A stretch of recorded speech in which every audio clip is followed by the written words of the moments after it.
students is you want to let them know that this activity is not so much a demonstration of what you know, but it is an opportunity to work together to lift the whole boat, to benefit all the players. And all of this, you tell them this is going to help everybody. So what you want to do is you want to encourage peer tutoring and scaffolding, which is embedded and a part of this gameplay. Okay? So I want to show you there's two levels. This is called the starter game set, and this is called the mastery game set. Okay? Now I'm going to open up this starter set and show you a couple of the elements. In the starter game set, there are 3 bars. These 3 bars allow you to focus on specific skills. These bars take the place of the inappropriate dice that you find in a lot of games in classrooms. Okay? One of these bars focuses on addition and subtraction.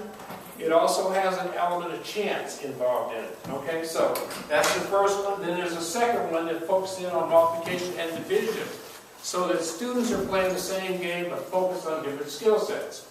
Then there's a third bar. This one has all 4 operations: addition, subtraction, multiplication, division.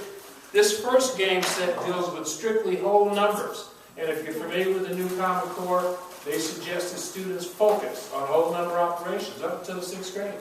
Okay, and that they have a deeper understanding and ability to express and to talk about what they did and why. So embedded in this gameplay are requirements that students use higher order thinking in solving this problem.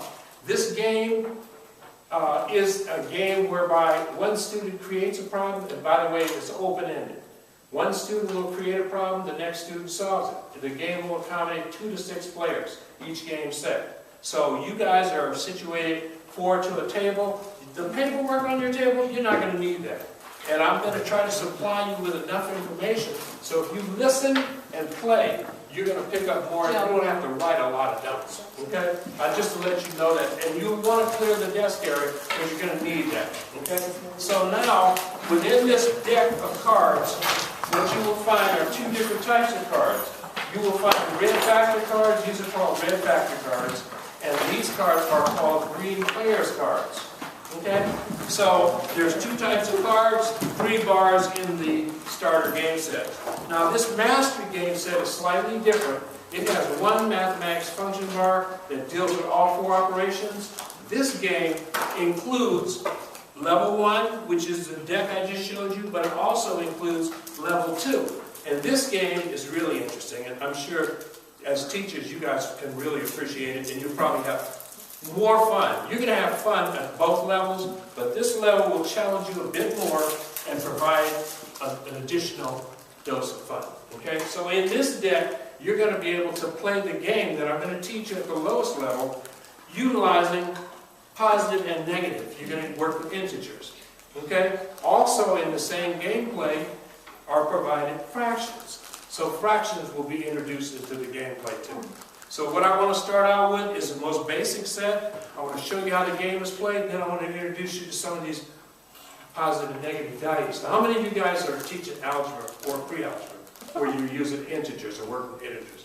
Positive and negative value. Okay, well, beautiful. The rest of you guys will need to know it in order to prepare your students so when they go to him, they're going to come in there with the prerequisite skills that they need. And they will need these integers in order to be able to deal with algebra or any order of operation.